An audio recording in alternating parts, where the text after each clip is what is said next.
আজ আরক্ত ঢেলে দেব, তবু যে আমি তোমাকে কিছুতেই বলতে পারবো না। হ্যাঁ ফুলকুমারী,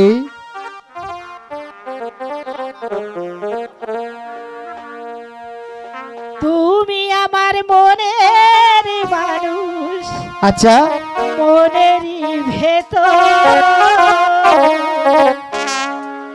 তুমি আমার জান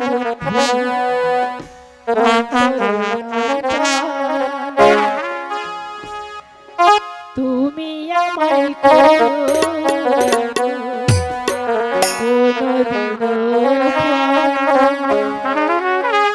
তুমি আমার মনের মানুষ, মনেরই ভেতর তুমি আমার মনের মানুষ, মনেরই ভেতর তুমি আমার জান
কুস্তি বনে প্রান্তরে ঘুরে বেড়াচ্ছি মা, তুমি একটি ভার এসে দেখে যাও তোমার ছেলের কি দুর্দশা। মা মাগো, হ্যাঁ হ্যাঁ কোথায় রইলা প্রাণের মাথা দেখলা নায়া সিয়া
মা মাগো তুমি কোথায়? তুমি একটি বার এসে দেখে যাও মা। পিতা পিতা গো, তুমি আমাকে ছেড়ে তুমি কোথায় গেলে? তোমাদেরকে খুঁজতে খুঁজতে যে আমি অস্থির হয়ে পড়েছি। অজিত, বাবা অজিত, একই বাবা অজিত, তুই এখানে বসে কাঁদছিস আর আমি সারা প্রাসাদ তন্ন তন্ন করে খুঁজে বেড়াচ্ছি। ওরে অজিত, পিতা অজিত, হায় কেটে দেন কে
আমি মরে যাবো পিতা। আমি হায় ভগবান, একই শোনালে আমায়। হাত এক মুঠো অন্যের ছন্দ, ছেলেটা আমার দাঁড়ে দাঁড়ে ঘুরে বেড়াচ্ছে। আজ আমি পিতা হয়ে এই নিজ চোখে দেখতে পেলাম। পিতা, পিতা গো, জানো পিতা, ভগবান, আমি যে আর সইতে এই পারছি দৃশ্য না পিতা। দেখার আগে তুমি আমাকে মৃত্যু দিল না ঠাকুর, মৃত্যু দিল না। পিতা, তুমি কাঁদছো পিতা? বলো বলো, তোমার কিসের ব্যথা পিতা? ওরে বাবা অজিত, এই যে আমার ভাগ্যের নির্মম পরিহাস। নইলে পিতা হয়ে এই পুত্রের জন্য এক মুঠো অন্ন তুলে না। দিতে পারছি না রে অজিত। না, আমি তুলে তাহলে আমি দিতে খাবো না পারছি না। আমি আমি আমি খাবো না। তবু তবু তোমার কান্না সইতে পারবো না পিতা। ওরে অজিত, আমি অজিত, পিতা। অজিত, অজিত, হে কি বাবা অজিত, মা, তুই এখানে? আর আমি কিনা সারা প্রাসাদ তোকে খুঁজে পাগলের মতো হয়ে গেছি বাবা। মা মাঘু, অজিত, আমি যে খাবারের জন্য দিদির কাছে গিয়েছিলাম, তখন দিদি আমাকে লাথি মেরে বের করে দিয়েছে হে মা। তুই কি বলছিস? হ্যাঁ মা, খেত না অরুণাম, খেত না। স্বামী, আমি যাব আমার পাষণ্ড পিতার কাছে জবাব চাইতে। না স্বামী না, সেখানে গিয়ে আর যে কোনো লাভ নেই স্বামী। তার চেয়ে বড়, চলো স্বামী, আমরা আমরা অন্য কোথাও চলে যাই। তা হয় না অরুণা, স্বামী, তা হয় না।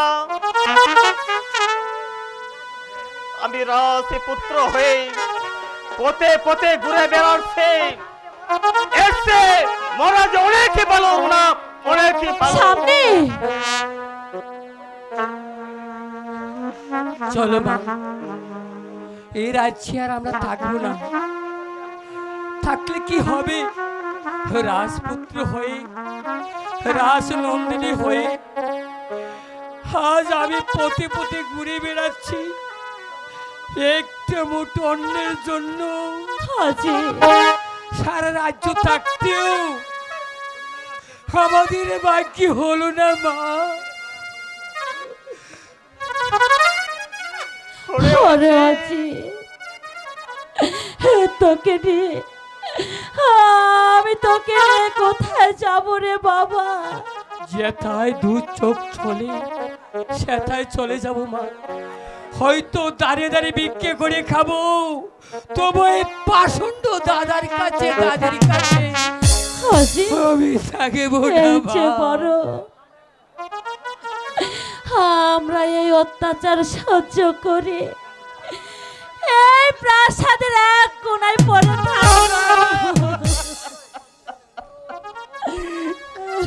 বিশ্বাস করো না, আমি যে মর্মান্তিক ভেতরা জলে পুরে চারকার হয়ে গেছে অরুণা। নইলে আজ আমাদের এই অবস্থা কেন? স্বামী, তবু তবু যে আমাদেরকে অত্যাচার সহ্য করতে হবে স্বামী, নইলে জীবন যুদ্ধে আমরা জয়ী হব কি করে? না অরুণা না, স্বামী, আমি যা ধৈর্য ধরতে পারবো না। এই আমি তোমার মাথায় হাত রেখে বলছি, যে বেঈমান বিশ্বাসঘাতকের দল আমাদের আর তোমাদের গতি করার চেষ্টা করে এই পৃথিবীর মানুষ ক্ষমা করলেও আমি অজয় কোনোদিনই ক্ষমা করবো না, ক্ষমা করবো না। চলে আয় অজিত, তাই চলো বাবা। তাই চলো অজিত। হে ঠাকুর, এখন এখন আমাদের কি উপায় হবে? ওগো ঠাকুর, আমরা তো কোনো পাপ করিনি ঠাকুর। কেন কেন তুমি আমাদেরকে এত দুঃখ কষ্টে রেখেছো ঠাকুর? এত দুঃখে কষ্টে রেখেছো।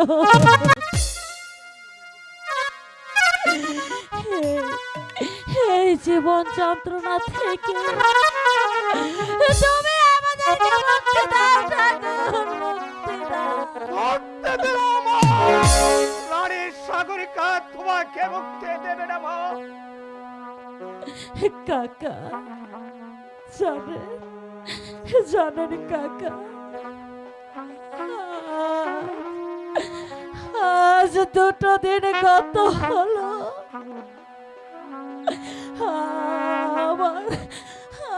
আমার ছেলেটা পথে পথে ঘুরে বেড়াচ্ছে। তবু আমি মা হয়ে আমার সন্তানকে আমি এক মুঠো অন্ন তুলে দিতে পারিনি কাকা, আমি অন্ন তুলে দিতে পারিনি।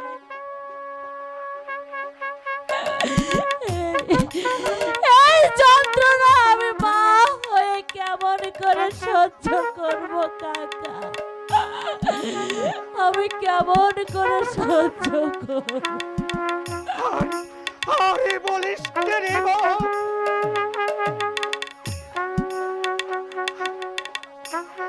এক কথা শুনবার আগে আকাশটা ভেঙে গেল। সরষের হলো না মা, কেন সরষের হলো না রে মা? কাকা বলুন কাকা, এখন আমি কি করব? আমি কার কাছে যাব?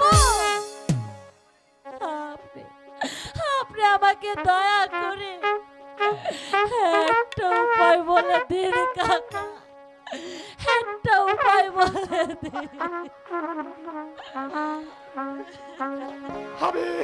আমি উপায় করে নেব রে মা। এখন থেকে তুই যদি কোনো শয়তান তোর ক্ষতি করার চেষ্টা করে, তাহলে আমি তাকে রাখবো না রে মা, রাখবো না। কাকা আপনি শুধু আমাকে আশীর্বাদ করুন কাকা।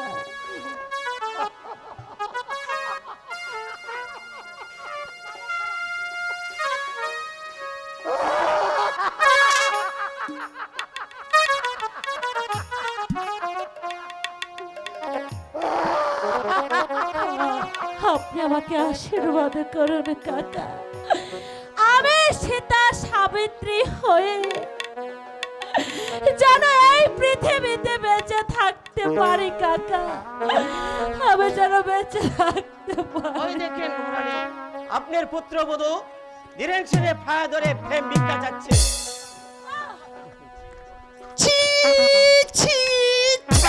আম্মা, রাজবধূ হয়ে সামান্য একটা সেনাপতির কাছে তুমি প্রেম নিবেদন করছো?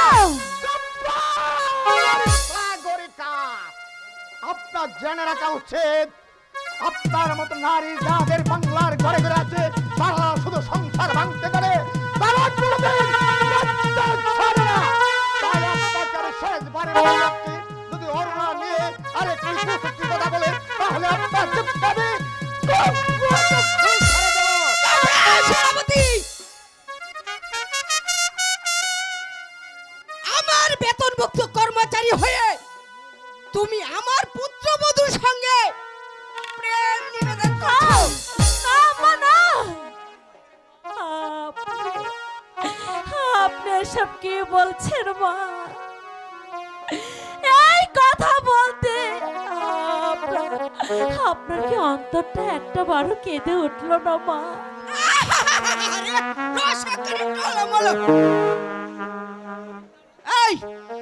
এই শয়তানি, তুই এই রাজপ্রাসাদের মান ইজ্জত সব ডুবিয়েছিস। না। তুই কুলবধূ হয়ে সামান্য একটা কর্মচারীর কাছে তুই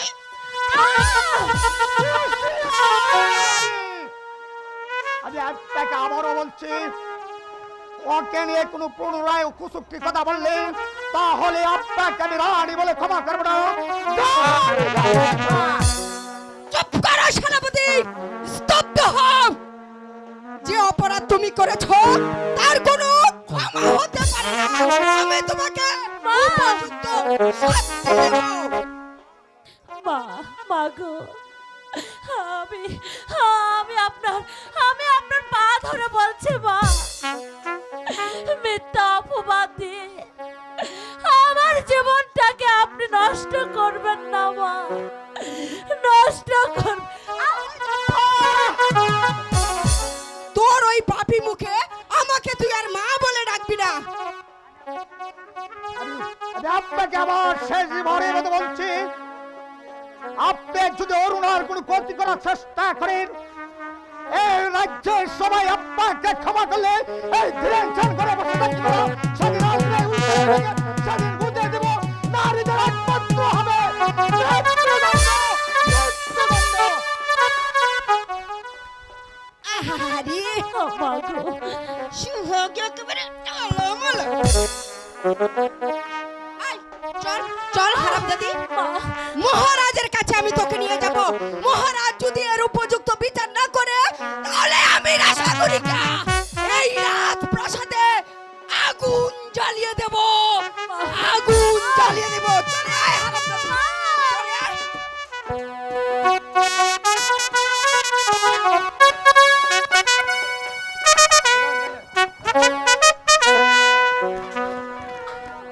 সেনাপতি রঙ্গলাল, আদেশ করেন জাহাপনা। শুনেছি এ রাজ্যের সমস্ত প্রজারা নাকি আমার বিরুদ্ধে বিদ্রোহ করেছে, তারা নাকি এক মুঠো ভাত খেতে পারছে না, তারা ওই রাজ্যে বসে বসেই দেবতার আরাধনা করতে পারছে না। কেন এমন হলো সেনাপতি সাহেব?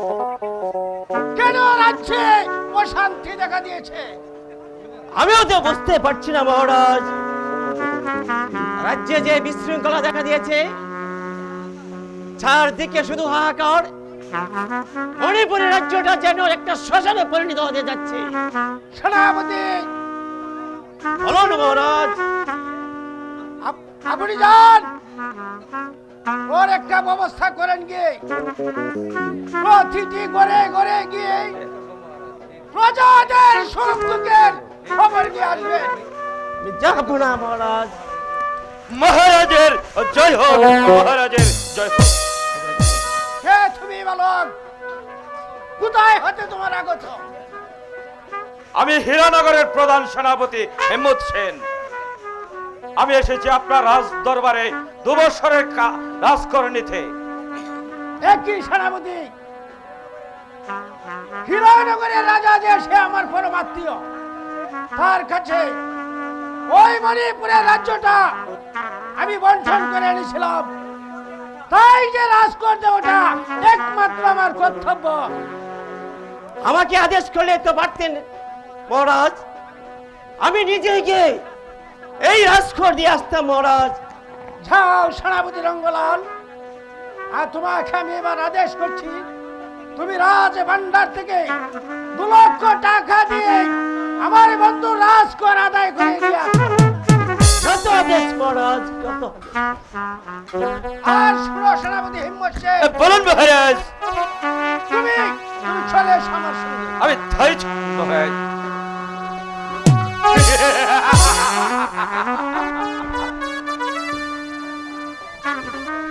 এই তো আমি পাবো 2 লক্ষ টাকা। রাজা অর্জুন, তোমার মেয়ে আমাকে অ্যাঙ্কার করেছে, তাই আমি প্রথমবারের মতো ওই 2 লক্ষ টাকা আমি আত্মসাৎ করব। তারপর এই হিম্মতপুর রাজ্যটাকে আমি শ্মশানে পরিণত করব। তবে আমার নাম সেনাপতি হেমন্ত সেন।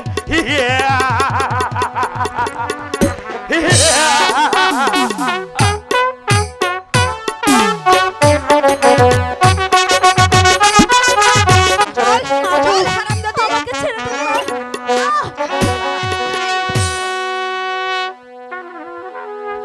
এবার বুঝে নে হারামজাদি, প্রেম করার শাস্তি কত ভয়ানক।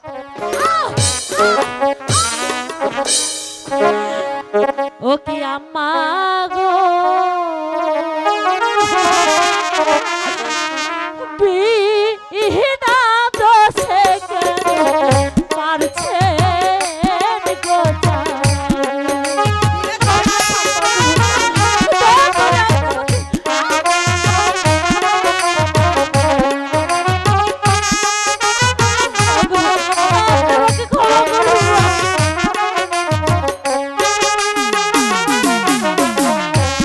কোনো দোষ করিনি আমি,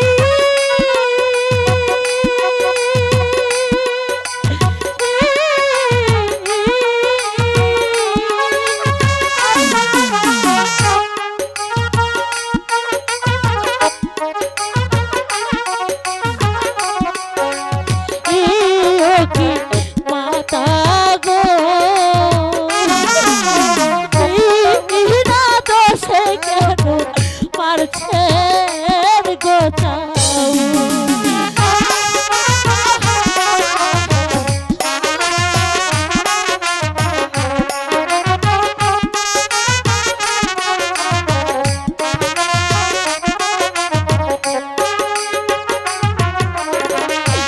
কি অপরাধ করছি আমরা,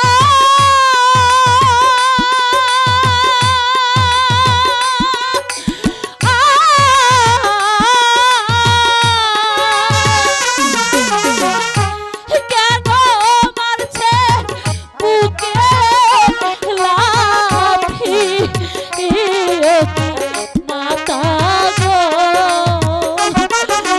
বিনা দোষে কেন মারছেন গো চাউ।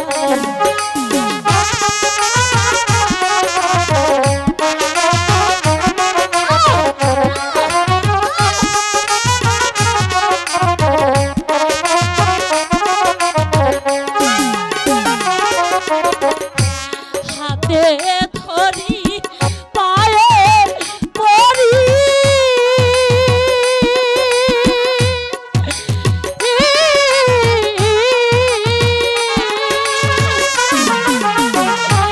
আর পারবেন না পেতে বাড়ি মাতা গো, বিনা দোষে কেন মারছেন গো চাউ। না না না, আমি তোর কোনো কথাই শুনবো না হারামজাদি। তুই যে পাপ করেছিস সেই পাপের প্রতিশোধ আমাকে নিতেই হবে, নিতেই হবে। সাউন্ডটা কম, সাউন্ডটা কম। কি আর হবে রাজা মশাই, উনি সেনাপতির পা ধরে প্রেম নিবেদন। কি বলছো তুমি?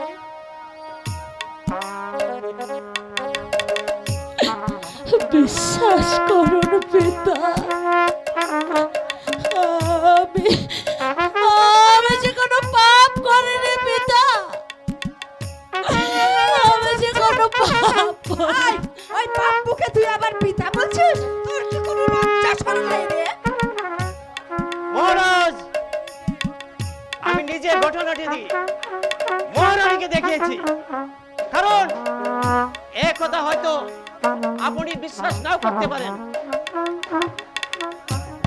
চুপ কর পাঁচটা কুকুর।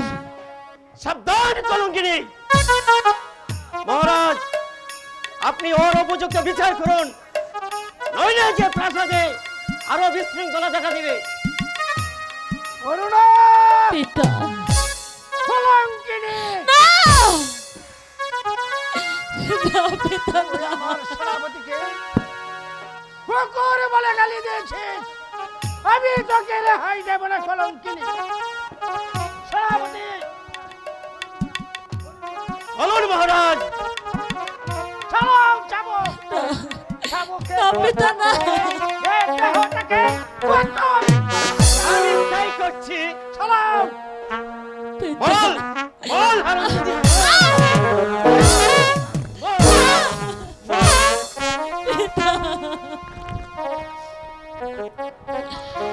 ও কি ও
আমি তাই করছি, সহ্য করে যাবো।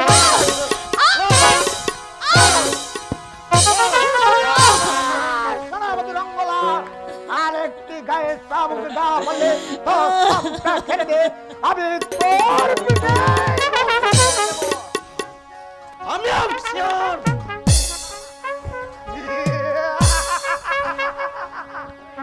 আমাকে বন্দি করো মতুদের, এই রাস্তা সাথে কেউ নেই।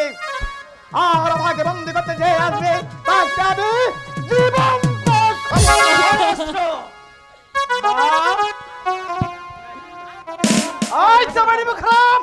আমি তোকে বন্দি করে অন্ধকার কারাগারে নিক্ষেপ করবো। আমি প্রস্তুত।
কে করেছে সেই ভুলের কাসরত একদিন দিতে হবে মহারাজ।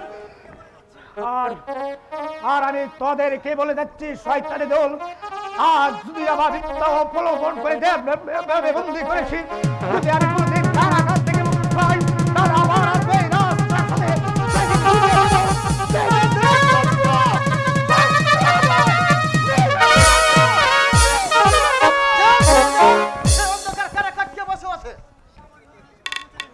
সামান্য একজন রাজকর্মচারী হয়ে আমার সর্বনাশ করে দিয়েছে। পিতা পিতা গো,